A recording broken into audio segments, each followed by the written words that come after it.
Et nous voici à New Delhi. Voyager sur les routes indiennes est une expérience aussi inoubliable que de visiter les magnifiques monuments historiques du pays. De contempler ces beautés naturelles à vous couper le souffle et d'admirer les travaux de ces artisans. En effet, pour un étranger, conduire sur les routes indiennes est une épreuve à vous faire dresser les cheveux sur la tête, avec tous ces véhicules à moteur et toutes ces carrioles tirées par des animaux ou à bras d'hommes qui zigzaguent pour aller d'un point à un autre. Et j'avoue que la première impression que nous avons lorsque nous arrivons à Delhi est tout à fait extraordinaire. Nous arrivons maintenant devant la mosquée de Jama Masjid. En plein cœur du bazar du vieux Delhi, cette immense mosquée est la plus vaste de l'Inde. Érigée sur l'ordre de Shah Jahan de 1650 à 1656, elle demanda 6 années de travail et 5000 ouvriers pour être achevée. Des galeries bordent une immense cour sur laquelle s'ouvre la salle de prière. Nous avons une vue sur le vieux Delhi et le bazar.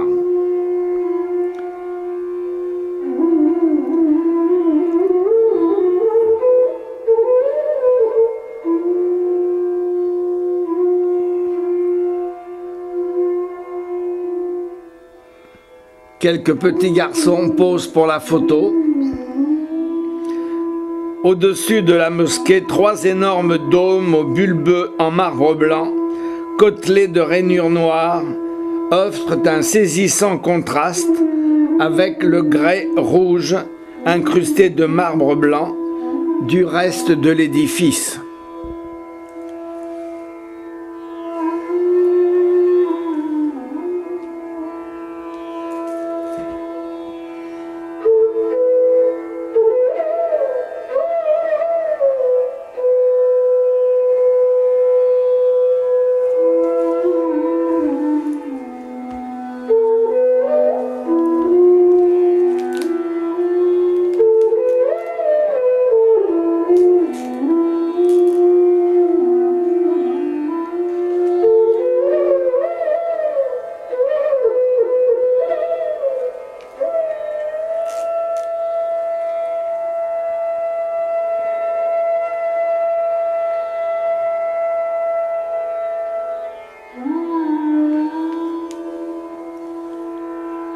La cour de la mosquée peut contenir jusque 15 000 fidèles.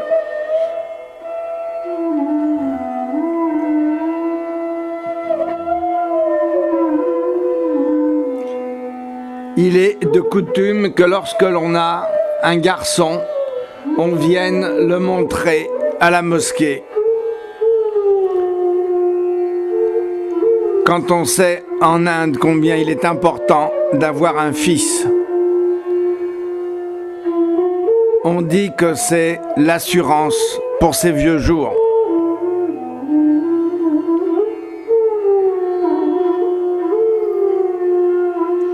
On prépare les tapis de prière.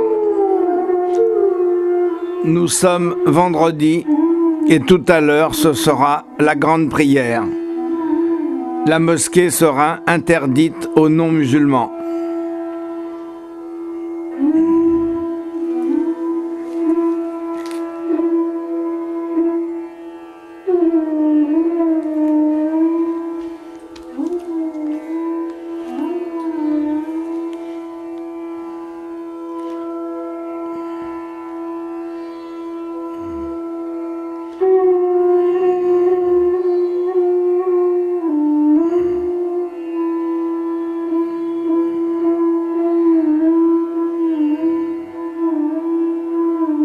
Des pèlerins.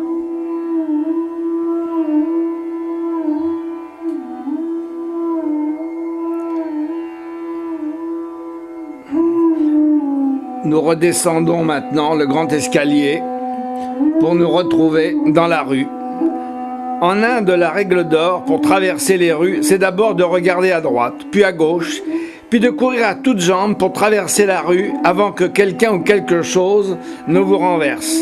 C'est un peu comme sur les consoles de jeu. La seule différence, c'est qu'ici, ce n'est pas une réalité virtuelle, mais c'est la vérité. À voir cela, on n'est pas surpris que les Indiens croient dans la réincarnation ou la vie après la mort. Et au beau milieu de cette scène de folie se promène soudain une créature inconsciente de la confusion prédominante. C'est une vache sacrée. Et ce qui concerne le sacré en Inde, les femmes et les vaches sont vénérées à mesure égale. Nous nous dirigeons maintenant vers le mausolée dédié à Gandhi. Nous approchons de l'endroit où fut incinéré le Mahatma Gandhi. L'une des plus grandes figures de l'Inde du XXe siècle était originaire du Gujarat. Il fit ses études de droit en Grande-Bretagne, puis commença une carrière d'avocat en Afrique du Sud, où il prit la défense de la communauté indienne contre la ségrégation imposée par les colons. De retour en Inde, il s'engagea dans le mouvement nationaliste et mit en œuvre des moyens de lutte et de résistance pacifiques. Il fut l'apôtre de la non-violence. Voici l'endroit où fut incinéré Gandhi et où les Indiens aujourd'hui vont en pèlerinage. Défenseur des paysans et particulièrement des intouchables, qu'il appela Harshan, enfant de Dieu, prenant la concorde entre musulmans et hindous, il consacra sa vie à défendre la dignité humaine. Il fut assassiné à Delhi par un brahmane fanatique le 30 janvier 1948.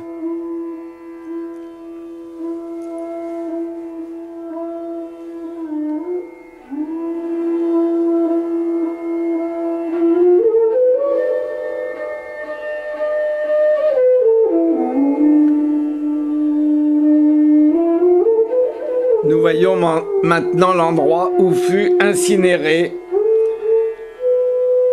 Gandhi, fils d'Indira Gandhi, qui succéda à sa mère comme Premier ministre après l'assassinat de celle-ci en 1984.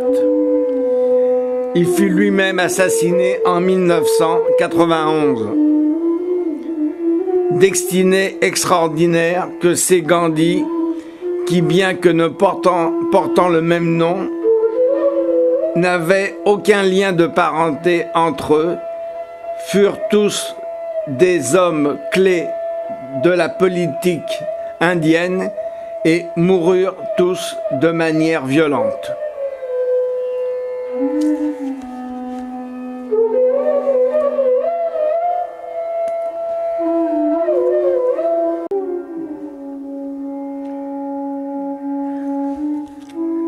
Regardez un petit peu l'état de délabrement dans lequel se trouve ce car. Et pourtant, ça roule. Oui, une fontaine.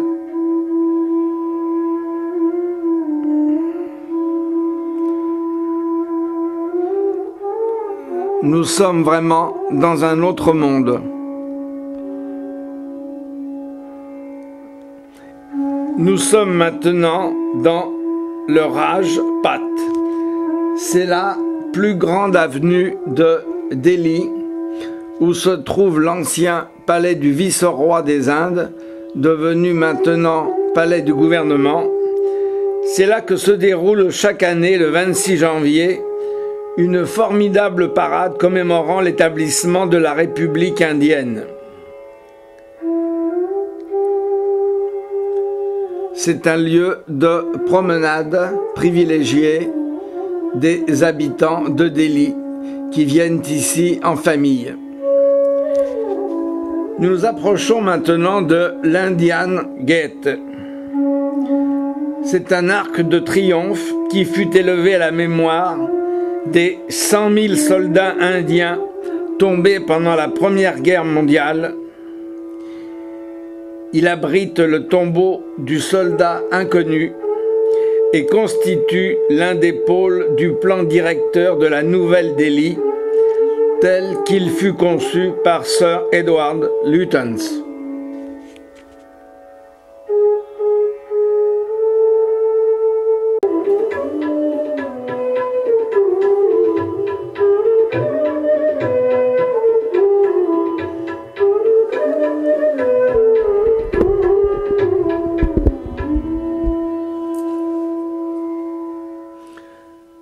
Nous arrivons maintenant dans un temple sikh. La communauté sikh, qui compte en Inde quelques 17 millions de personnes, est née d'une sorte de syncrétisme entre l'hindouisme et l'islam. Tout le groupe a dû, avant de pénétrer dans le temple, se couvrir la tête avec ses ravissants foulards orange, du plus bel effet. C'est à la fin du XVe siècle au Pendjab, le pays des 5 eaux. Cette marche bien irriguée, située sur la ligne de partage des eaux entre le bassin de l'Indus et celui du Gange, qui était sous domination musulmane, que son fondateur, Nanak, se met à étudier la religion de l'occupant, afin d'y trouver un terrain d'entente avec sa propre religion, à laquelle il reprochait un ritualisme étroit. La religion sikh est donc basée en partie sur la religion musulmane et sur la religion hindoue. Au niveau de l'expérience mystique s'évanouissent les distinctions entre hindous et musulmans.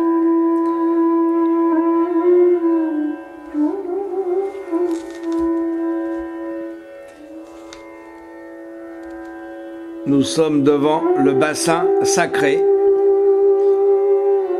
où les Sikhs viennent faire leurs ablutions. La dévotion et la méditation constituent la pratique rituelle des Sikhs. Sans rejeter la doctrine de la réincarnation et du karma, ils refusent la hiérarchie des castes, adoptant la doctrine islamique de la fraternité.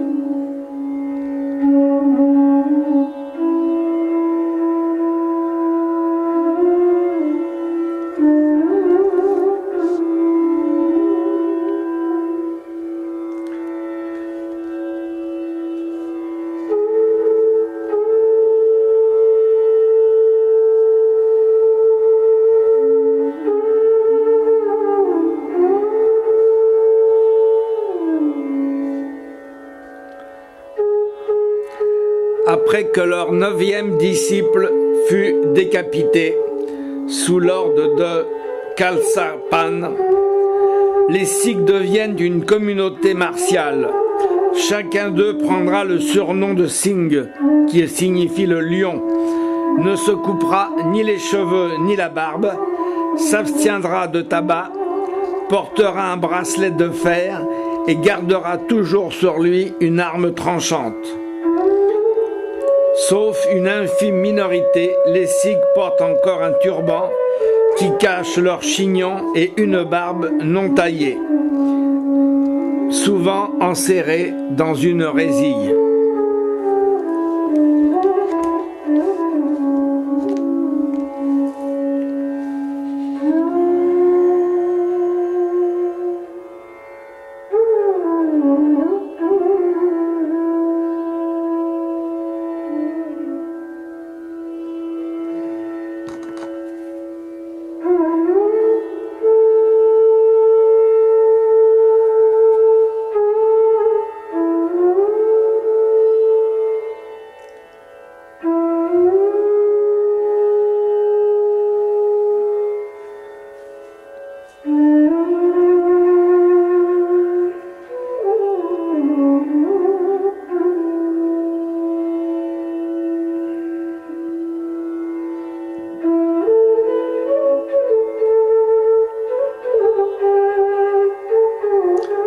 sommes maintenant à l'intérieur du temple sikh où il est de coutume que tout le monde,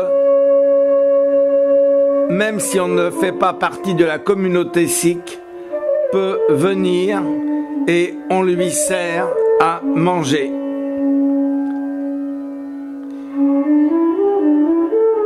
Il y a une grande fraternité qui règne sans aucune distinction de race et de religion. Nous voyons les Sikhs préparer les repas.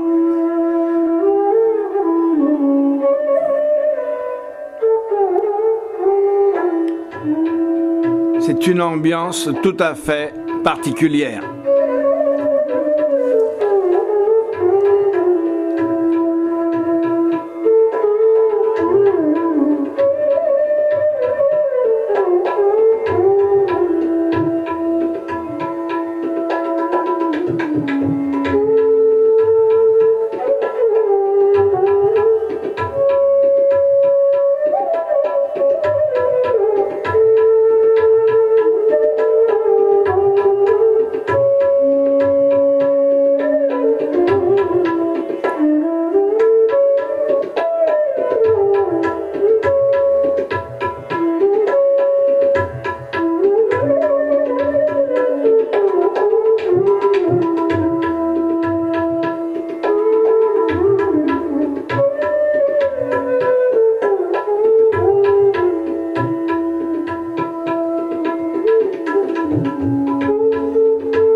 Tout se passe dans un grand silence et un grand recueillement.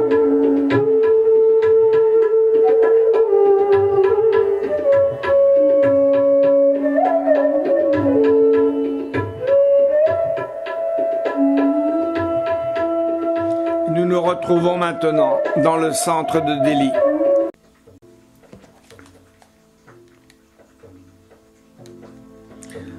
Nous nous dirigeons maintenant vers le complexe de Qutb Minar. Nous traversons Delhi au milieu de cette foule cosmopolite et très colorée. Et nous arrivons au Qutb Minar. Sitôt prise l'ancienne capitale hindoue de Lakkot, les musulmans entreprirent d'édifier avec les matériaux trouvés sur place une ville à leur usage, et en tout premier lieu une mosquée, et pour symbole du nouveau pouvoir, une tour monumentale. Ce fut le Qutb Minar. Depuis 8 siècles, cette élégante construction se lance à l'assaut du ciel et constitue, avec l'agréable parc qui l'entoure, une des excursions préférées des habitants de la ville qui viennent en nombre y pique-niquer. Ce monument fut élevé dès l'arrivée des musulmans comme un symbole de victoire qui devait également servir de minaret à la mosquée adjacente.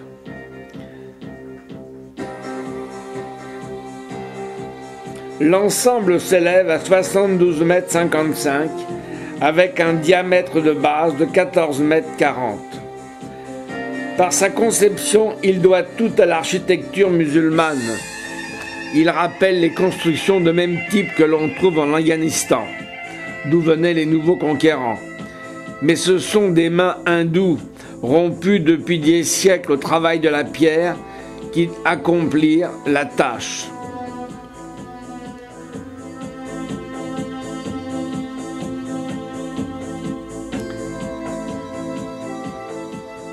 Chaque étage est délimité par un balcon supporté par des encorbeillements de stalactites.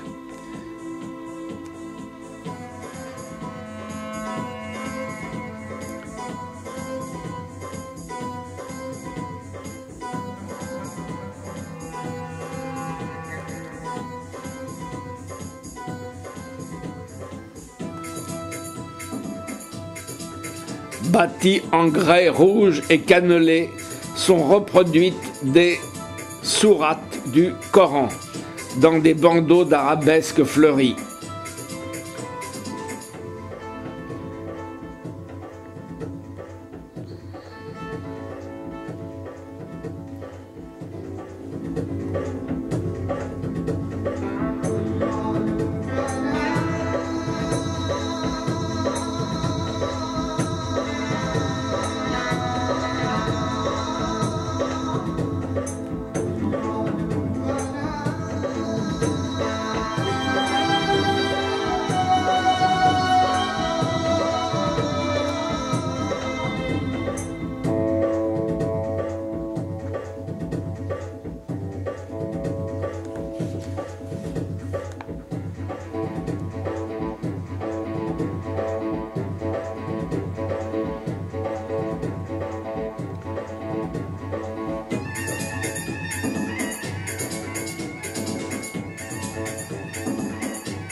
La foule très colorée se presse dans les jardins. Monique prend quelques souvenirs.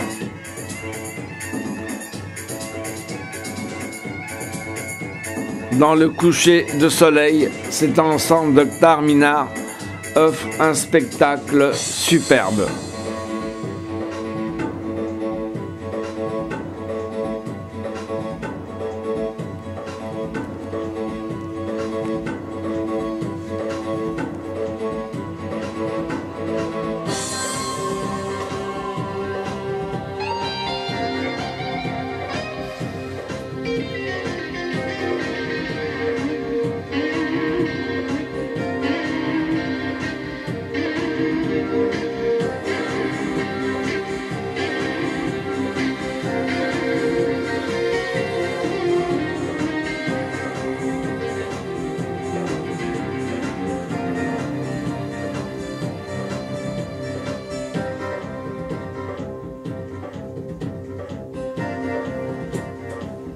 Magnifique travail de sculpture.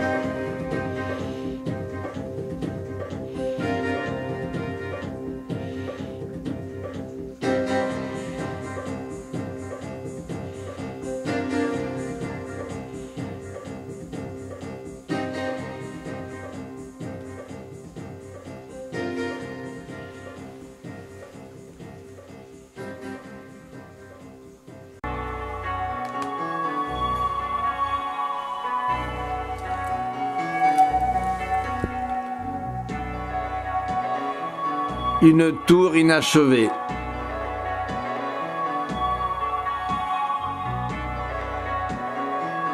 Le ballet des saris multicolores.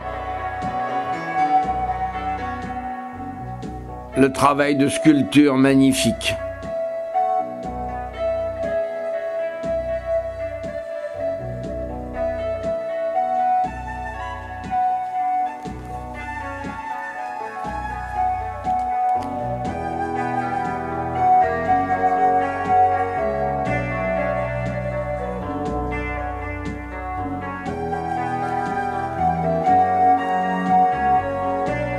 Nous sommes maintenant le 3e jour.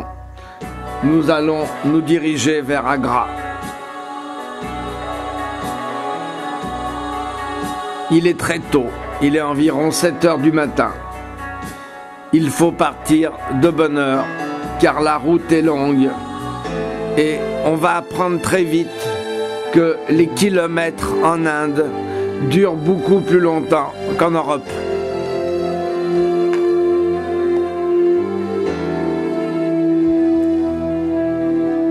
Spectacle d'un autre temps. Une charrette tirée par un dromadaire.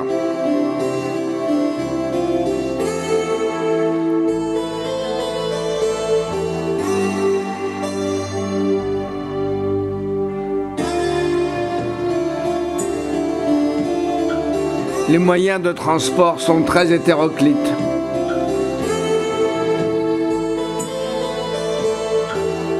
Nous passons devant un marché.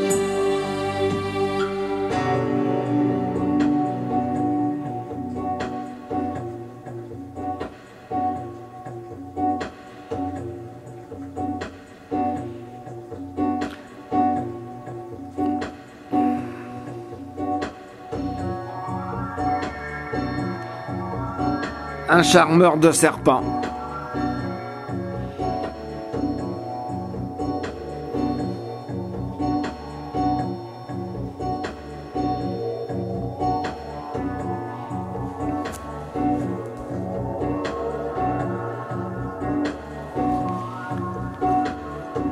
nous approchons maintenant de plus en plus d'Agra. Agra, connu pour abriter deux merveilles. Tout d'abord, le fort rouge d'Akbar, le grand conquérant, et bien sûr, le Taj Mahal, mondialement connu. Pour l'instant, nous faisons un arrêt devant le mausolée dédié à Akbar, l'un des plus grands conquérants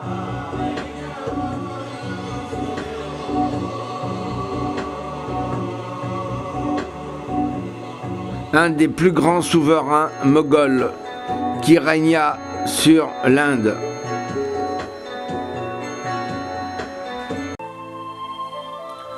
Akbar le Grand fut réellement le premier des grands moghols, 1556-1605, et l'un des plus remarquables souverains de l'histoire universelle.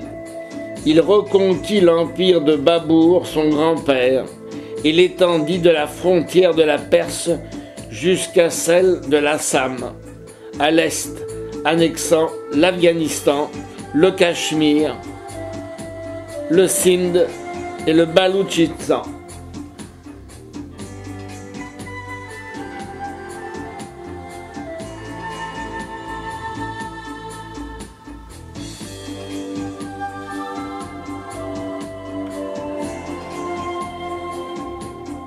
Le mausolée qui lui a été consacré est en grès, rouge et en marbre et est absolument superbe.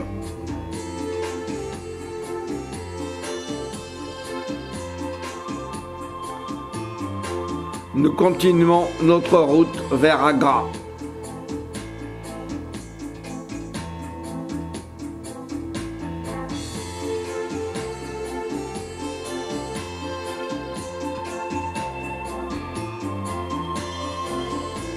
Nous atteignons les faubourgs.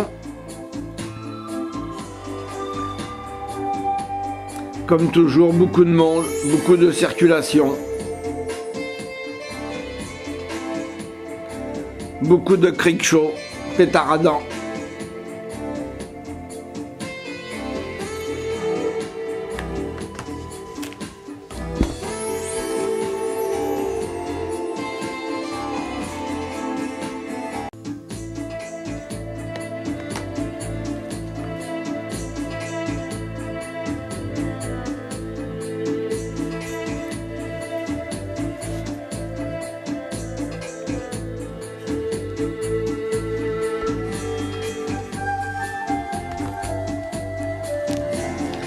Et partout ces vaches omniprésentes. Une autre raison qui donne à la vache son caractère sacré est basée sur la croyance que les hindous ne peuvent atteindre le paradis qu'après avoir traversé une rivière mythique en tenant la queue d'une vache.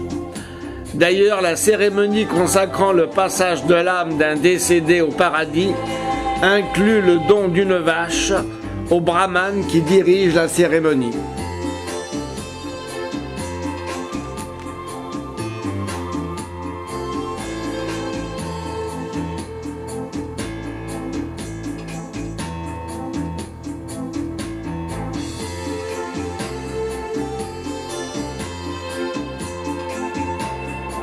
Il y a beaucoup encore de vélo-taxis.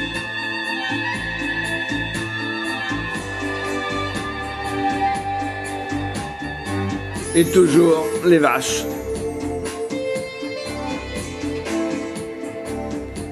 Nous arrivons maintenant à notre hôtel,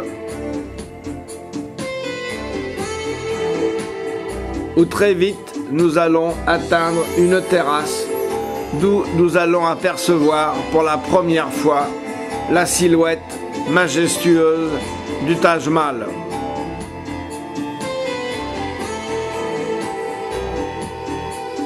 Le Taj Mahal que nous visiterons demain matin.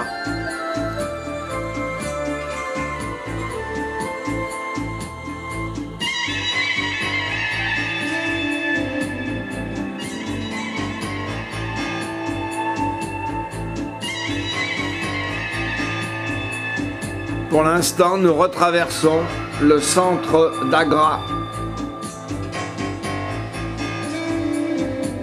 Et nous allons nous diriger vers le Fort Rouge.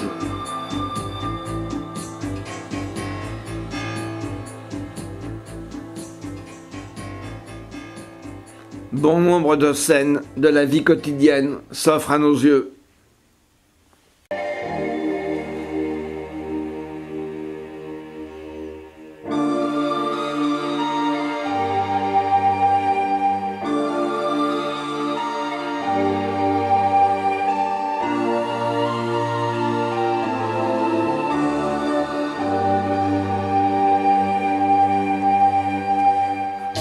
Pour arriver au Fort Rouge, c'est la 4e vache sur votre droite. Vous ne pouvez pas vous tromper.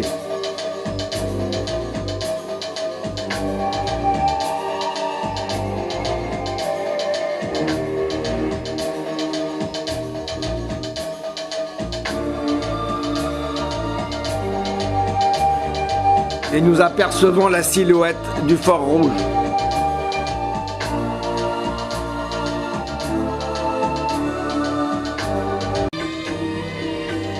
Si le Taj Mahal est l'admirable témoignage du raffinement qui prévalut au XVIIe siècle à la cour des grands Moghols, le Fort Rouge sera la révélation de la puissance atteinte par cet empire.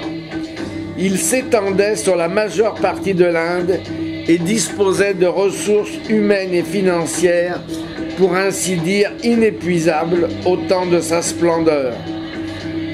Avec Akbar qui fonda cette impressionnante forteresse, naîtra le style moghol impérial que ses successeurs, Jahangir et Shah Jahan, portèrent à son apogée. Nous franchissons maintenant la porte principale et nous pénétrons dans le Fort Rouge.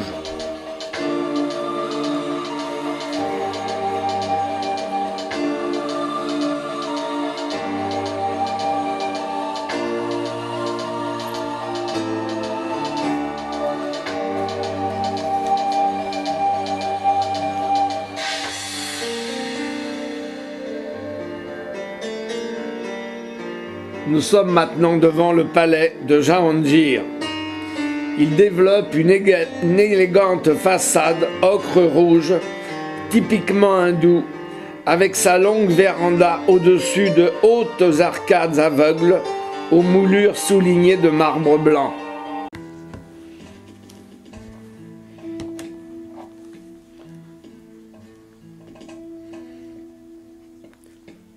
Au centre, un haut porche en forme d'imam à la persane mène à un vestibule qui commande une salle à coupole délicatement ciselée.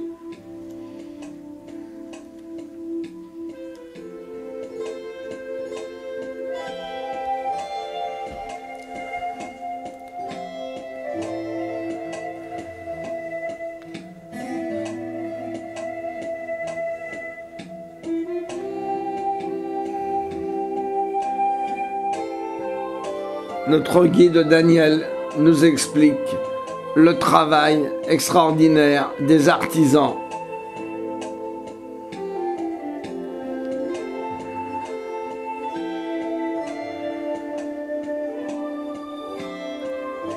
Les auvents de pierre supportés par des corbeaux délicatement ciselés sont empruntés à l'architecture hindoue. Une grande salle hypostyle, dite salon de Jode, possède un plafond sculpté et des arcades au dessin complexe, caractéristique de l'architecture rajpoute.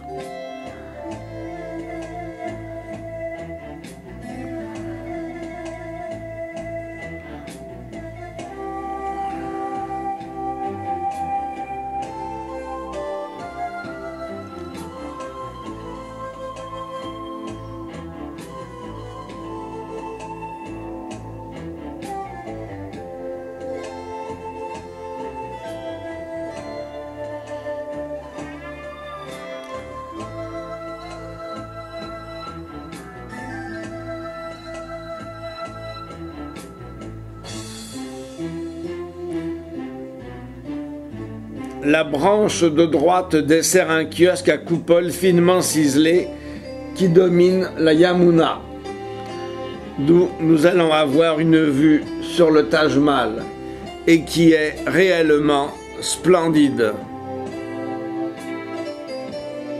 C'est la terrasse de l'aile du palais de Jahangir.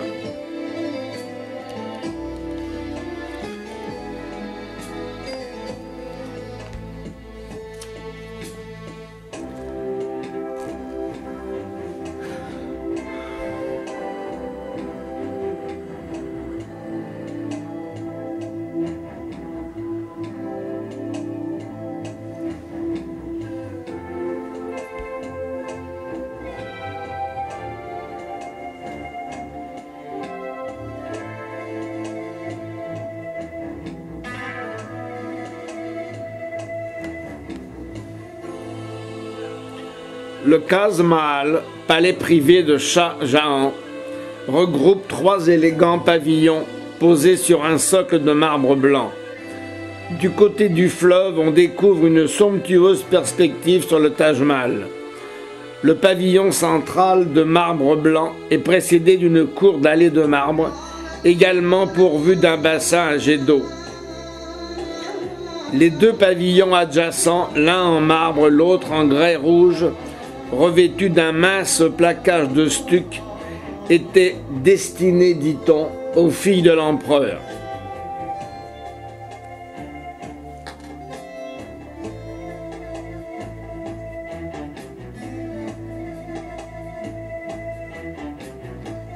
Face au pavillon s'ouvre une cour agrémentée d'un jardin à la moghole.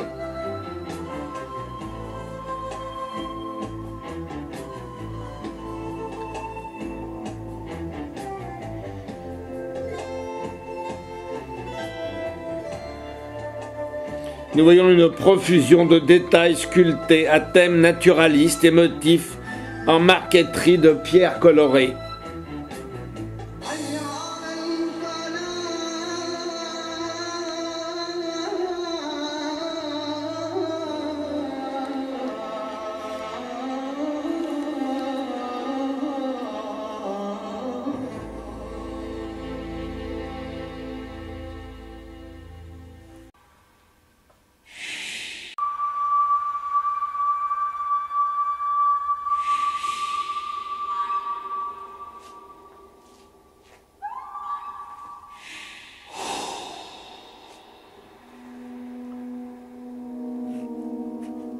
Nous admirons le travail des artisans hindous, absolument superbe.